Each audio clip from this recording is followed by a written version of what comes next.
his tinnitus kept him up at night. The apartment smelled like old cigarettes that seeped in from the back door. He got bundled in his jacket before going out and checked the mail slot. Always empty, it seemed.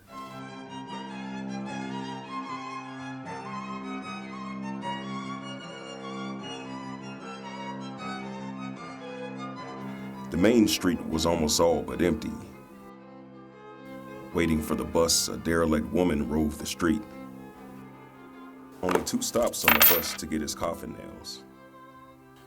He had come to Germany sooner than planned and stayed longer than he expected, though having taken the time to visit most of the relics on his list, the lock of Albrecht Durer's hair, the whalebone in Luther's room where he translated the New Testament. Also, he had procured dust from the wall, this mainly to get forgiveness when he saw her again. He was a writer and submitted a story to the Paris Review. If he could just get accepted, Val and him would start over, and his life here would finally be permanent. When he arrived back at the apartment, there was a note left on his buzzer from management. The telegram read, "Your long-awaited letter was delivered here yesterday. Shall I wait for your arrival? Valerie." Did this mean she forgave him about the bedbug situation? He packed that morning and went to the station to take the noon train. Crossing the river, he remembered a folktale about the Wannsee Island. He'd heard of a specific species of boar that lived only there. In tribal times, the barbarians would wear boar masks into battle and eat boar testicles for virility. It was considered good luck if one crossed your path. There was a similar animal in his hometown he had encountered. A black spectral jaguar hopped the ditch in front of him. He hoped this was good luck also.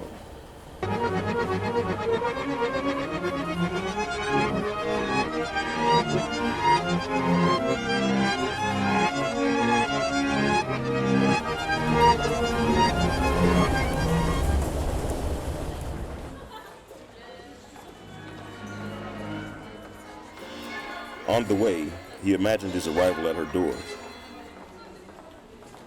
She was most likely sitting in her chair, a rolled old Holborn smoldering in her fingers. Over her desk hung the Texas state flag. She was a country western fan and the reason why they became friends in the beginning. She was also a communist. Her convictions swung between Leninism and neo-Marxism. Her dying wish was to see dear Vladimir, cold and brittle as paper mache, lying stately in his sarcophagus. The last night he spent there, Valerie woke to painful twinges on her ankles. She said he brought bedbugs from the 18th arrondissement. He hadn't been there in a week. She tossed his things over the balcony anyway. Back at door 12A, a note was stuck to the door. "Gone away," it said. "The letter is on the counter. After, if you want, I'll be at our usual haunt. See you later, Val." Above the door, he got the key and let himself in. The letter was by the coffee maker. Water from the sink had soaked the corner. "On behalf of the editors of the Paris Review, we're sorry to inform you, spoon-fed, your short story was not accepted. We would like to..." Shit.